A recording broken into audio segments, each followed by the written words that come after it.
padroeira de um povo a lutar, a gente mineira te quer exaltar,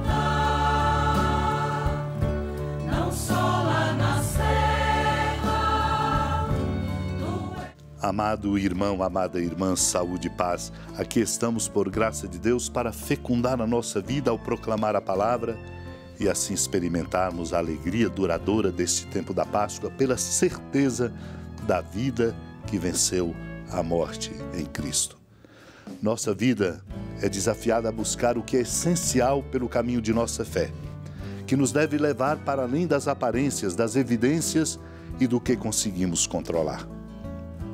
Nas suas catequeses, o monge ortodoxo, padre Matteo Maschini, diz: para que possamos crer em alguma coisa que está além dos limites do nosso saber, de nossa experiência e mesmo de nossa imaginação, como acontece com a ressurreição dos mortos, são necessárias provas.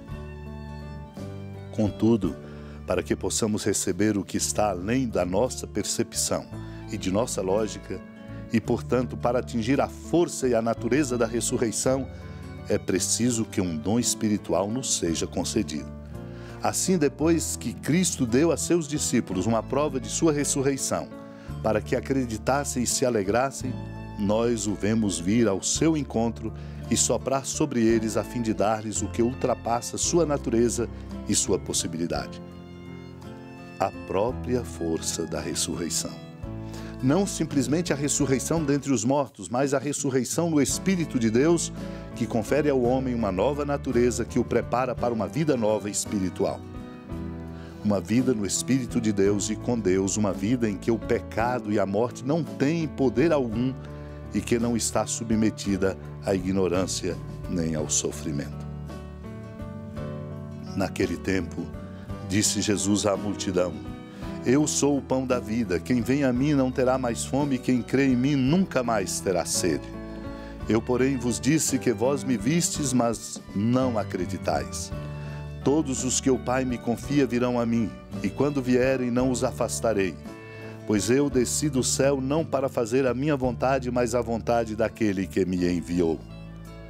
E esta é a vontade daquele que me enviou, que eu não perca nenhum daqueles que ele me deu, mas os ressuscite no último dia. Pois esta é a vontade do meu Pai, que toda pessoa que vê o Filho e nele crê tenha a vida eterna, e eu o ressuscitarei no último dia. Amado e amada de Deus, essa palavra nascida do coração misericordioso de Cristo deve infundir em nós uma compreensão nova, sobretudo uma grande alegria, porque ele diz a nós, a mim, a você, a cada um de nós que somos necessitados de força: eu sou o pão da vida. Quem vem a mim não terá mais fome, quem crê em mim nunca mais terá sede. Ele é a fonte da qual devemos nos aproximar permanentemente. Nela saciar a nossa sede, nela nos banhar, encharcando-nos da convicção de que é preciso viver como Cristo, misericordiosamente. Ele diz: todos os que o Pai me confia virão a mim, e quando vierem, não os afastarei. Pois ele desceu do céu não para fazer a vontade dele, mas a vontade daquele que enviou o Pai. E o Pai é Pai de todos nós, não quer que nenhum de nós se perca. E esta é a vontade do Pai, que eu não perca, disse Jesus, nenhum daqueles que ele me deu, mas os ressuscite no último dia. Isto é, a vida nossa, vivida como dom, plenamente se desabrochando na força do amor de Deus. Porque esta é a vontade do Pai, diz Jesus, que toda pessoa que vê o Filho e nele crê tenha a vida eterna e assim viva para sempre. Eu lembro aqui São Justino Mártir, quando diz numa das suas apologias em defesa dos cristãos: vamos expor de que modo, renovados por Cristo, nos consagramos a Deus. Todos os que estiverem convencidos e acreditarem no que ensinamos e proclamamos e prometerem viver de acordo com essas verdades, exortamos a pedir a Deus o perdão dos pecados com orações de Jesus e também rezar e jejuar unidos uns aos outros. Nosso primeiro nascimento, nele fomos gerados por um instinto natural, na mútua união de nossos pais. Sem disso termos consciência. Fomos educados no meio de uma sociedade desonesta e em maus costumes. Todavia, meu irmão, minha irmã, para termos também um nascimento que não seja fruto da simples natureza e da ignorância, mas sim de uma escolha consciente, e obtermos pela água o perdão dos pecados cometidos sobre aquele que quiser renascer e fizer penitência dos pecados, é pronunciado o nome do Senhor Deus, Criador de todas as coisas. É nele, Cristo, que encontramos a nossa força, a força e a direção do nosso caminho. Supliquemos a Deus, unidos a Maria, que é exemplar na união a Cristo, a graça de estarmos profundamente unidos a Cristo, para que o nosso caminho seja fecundo, abençoado e nós possamos participar da vida plena que Ele nos oferece. Supliquemos. Senhora da piedade, Mãe Virgem do Cristo Deus.